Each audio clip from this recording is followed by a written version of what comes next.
Warning: some viewers may find the following video disturbing. Viewer discretion is advised. Lisa Theris spent 25 days stumbling about in circles in the dense forest despite never being more than a mile from the nearest road. On July 23, 2017, a 25-year-old woman named Lisa Theris was reported missing by her father, William Theris, and two friends. Lisa was living in Louisville, Alabama, and according to her father, she had been missing since July 18, 2017, which was the last time they spoke on the phone.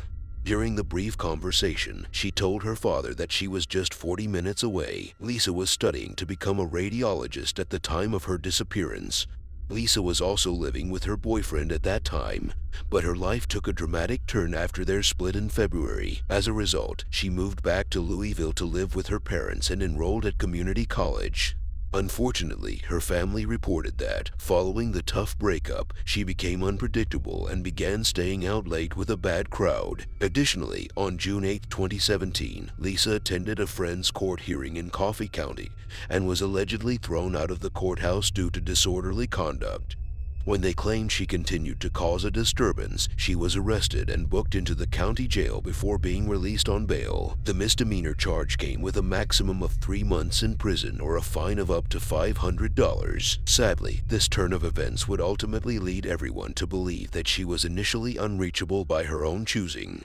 However, when several days had passed with no communication from Lisa, it became clear that something was horribly wrong. Adding to her family and friends' worries was that Lisa was legally blind and couldn't see much of anything without her contacts or glasses. Not to mention she had a medical condition that required daily doses of prescription medication that was left at home. The Troy police got right to work, searching the most obvious spots and talking with those close to Lisa, but they found nothing right away.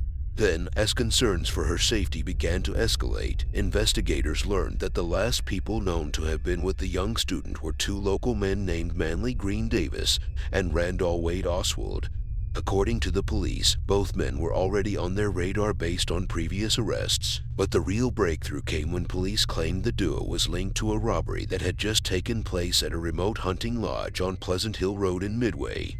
Law enforcement revealed the theft included ATVs, tools, chainsaws, and other items estimated at around $40,000. While the lodge was more than 40 miles away, the burglary occurred in the early morning hours of July 19th, just hours after Lisa last spoke with her family.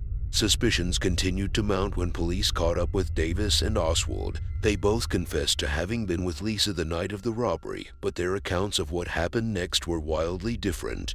While Davis claimed Lisa had jumped out of the truck before they began ramming the metal entry gates to the lodge, Oswald accused his friend of shooting her in the head and disposing of the body in a nearby creek. The Midway Hunting Lodge, off Pleasant Hill Road, was a key clue. It was where Manly Davis and Randy Oswald each claimed the other man had killed her. Based on this new information, deputies began looking for Lisa's body and turned their focus towards a lake behind the lodge, sending in divers and cadaver dogs trained in sniffing out corpses. But they failed to locate any remains, and police weren't the only ones fearing the worst. It had now been nearly a month since Lisa's disappearance, and her loved ones started to doubt the possibility of her safe return. Davis and Oswald were taken into custody on July 31, 2017, and charged with burglary in the third degree and theft in the first degree. Of course, they were also considered strong persons of interest in Lisa's disappearance. Lisa was officially pronounced dead, but 2 days later, a woman named Judy Garner from Florida was driving down a local U.S. motorway when she observed something strange on the side of the road. Judy saw what appeared to be a naked woman covered in mud and scratches stumbling out of the 2,000-acre parcel of woodland in Midway, Alabama. The passing motorist immediately called 911 and gave the mysterious woman a shirt and boxer shorts to put on while they waited. An ambulance soon arrived on the scene to transport the injured woman to the hospital. Yes, it was Lisa Theris. Weighing 50 pounds less than when she went missing, Lisa was barely alive and covered head to toe in insect bites, sunburns, and poison ivy. Doctors estimated that she wouldn't have lasted more than another day or two outside in her condition. After recovering, Lisa spoke to several news channels and offered a bizarre story about her ordeal, claiming she was drugged by Oswald and Davis and left naked in the middle of the woods. As it turned out, the two men were so sure she was dead that they started outright accusing one another of killing her. Lisa reportedly survived in the dense mixture of forest and overgrown fields by eating berries and wild mushrooms, omitting the brightly colored ones, and drinking muddy stream water. However, investigators and the public alike questioned her explanation and sensed that there might be more to the story. Some argued that she wasn't in the condition of a blind person stranded in the forest for a month, and that the likelihood of her surviving on berries and mushrooms alone is very low. A few internet sleuths suggested that the berries she claimed to have eaten didn't grow in that area. Oh, and the patch of woodland she was said to be lost in contains various hunting tracks, hides, and power lines that lead directly out of the brush. Even at its widest point, which is several miles south of where Lisa was found, it would take less than a single day to walk from one side of the parcel to the other, though, of course, you must take into consideration that Lisa was legally blind. Additionally, Lisa was due to appear in court right around the time she vanished on the misdemeanor disorderly conduct charge. The criminal charges against her were dropped several weeks into the search when the court presumed she had died, but police found it suspicious that she emerged from the woods just 2 days later. Lisa maintains that she was not abandoned in the forest by her own choosing and insists that her wounds were far from superficial. Images from the hospital clearly depict how her skin was left cracked from dehydration, but that doesn't explain to the police how she found herself in such a grave position in the first place. As the investigation continued, police openly started speculating that they believed Lisa's disappearance was caused by hallucinations brought on by taking meth. With so many unanswered questions, the local sheriff had still not ruled out charging Lisa in relation to the robbery. In any case, the fact that Lisa managed to navigate through the harsh wilderness with impaired vision and no clothes for 25 days, using only the help of a staff she'd crafted from the roots of a tree, is nothing short of miraculous. Let's move on to our next case. As equally unexpected and heartbreaking is the case of Yara Gambirasio. In November 2010, 13-year-old Yara Gambirasio headed out just after 5 p.m. to practice gymnastics. The gym was only just a few hundred meters from her house in Brembe di Sopra, Italy. By 7 p.m., she still wasn't home. When her parents couldn't get a hold of her, they called the police. Within minutes, both state police officers and military police were dispatched to find Yara. The young girl was seen leaving the gym by her instructor, and she had sent a text message to a friend at 6:44, but that was the last time anyone saw or heard from her. Bloodhounds followed Yara sent away from her home and towards a small hamlet called Mapelo, where her phone also pinged last.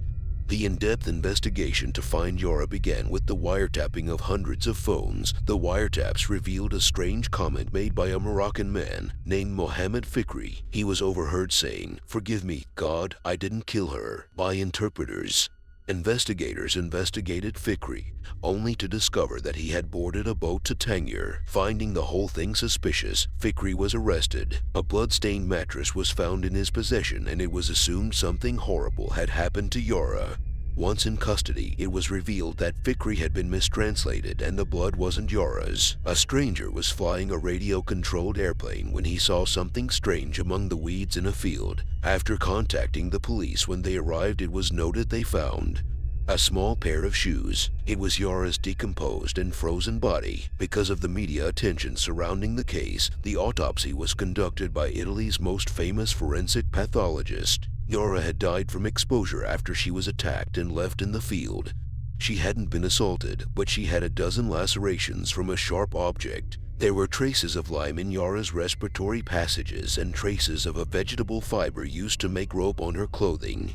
A male's DNA sample was recovered from Yara's underwear, which implied the attacker had been hurt in a struggle with her. Because the evidence was so slim, the case focused on the DNA sample. The investigation was huge. In fact, it was the most expensive manhunt in Italian history. 18,000 DNA samples would be taken over the course of the investigation. After thousands of tests, investigators found something. The sample found on Yara closely matched a man named Damiano Garanoni, but Garanoni had been in South America when Yara disappeared and his DNA didn't match exactly. Instead, Garanoni was related to Yara's killer. The problem was, Garanoni's father had 11 brothers and sisters, which expanded the search enormously. Desperately looking for a match, Garanoni's uncle, Giuseppe, was sought for a DNA sample. He had died back in 1999, 11 years before Yara was killed. Still, Giuseppe's widow showed investigators a box with some of his old documents. Inside was a paper copy of his driving license and a postcard he sent to his family. Both had stamps that Giuseppe had licked before he died, and police realized that they could get a DNA sample from them. The DNA confirmed that Giuseppe Garrinoni was the father of Yara's suspected murderer. Giuseppe had 3 children, a girl and 2 boys, Pierpaolo and Diego, yet neither son matched the DNA of the killer, and neither had children. There was only one answer. Giuseppe had an illegitimate child whose DNA was found on Yara. Giuseppe Garrinoni's body was even exhumed so his DNA could be verified as the father of the suspect, which it was. The hunt now was to uncover Giuseppe's affair that had happened 30 to 40 years prior. Soon, people realized that the police were looking for an affair, and gossip, tips, and old secrets started rolling in. A tip came in from one of Giuseppe's friends at his workplace as a bus driver, who said Giuseppe had gotten a woman in trouble in the 1970 or 1980. They believed that her name was Esther Arzafi, but Arzafi's DNA had already been tested and there was no match. That's when investigators realized a mistake had been made. Her DNA hadn't been tested against the suspects but Yara's. Arzafi denied ever having an affair. She was married and was adamant that her twins, a boy and girl, weren't Giuseppe's. The boy's name was Massimo Giuseppe Bossetti. Was Massimo's middle name just a coincidence? Investigators weren't convinced that Arzafi was telling the truth. Now 43, Massimo was a builder and lived in Mapolo, the hamlet near Yara's home. Police set up a fake roadblock for breathalyzing and took 2 DNA samples from Massimo when he passed through. He was Giuseppe's biological son and an exact match to Yara's suspected killer. Massimo was found guilty of killing Yara Gambirasio and sentenced to life in prison for her murder. Interestingly, Massimo's mother still denies having an affair and says the whole thing is inexplicable.